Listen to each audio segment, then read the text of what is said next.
In the late 80s, there was a toy system called Connectables, where you could mix and match vehicle parts to make new creations, which sounded good on paper, but you always ended up with the arse end of everything mashed up into an unholy mess that fell apart if you tried to move it more than an inch. G20 is essentially the same, where the worst parts of 10 or so ideas that have nothing to do with one another have been gaffer taped together in no real order and sent out into the world in such a haphazard manner. If I found out that the script was the result of a printer Q error, I wouldn't be surprised. On the plus side at least, it got Anthony Starr away from those fuck-awful adverts where he's flogging a mobile game that doesn't exist. That's a TV on its side, Anthony.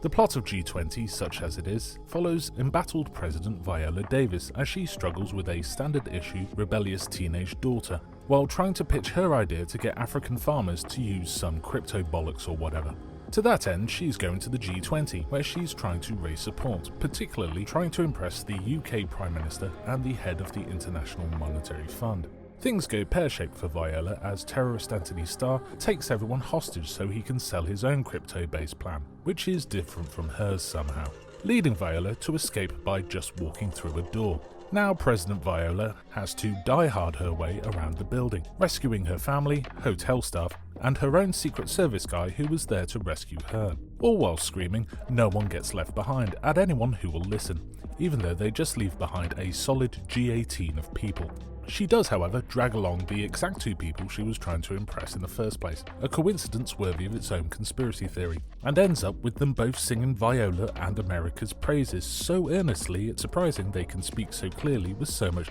in their mouths.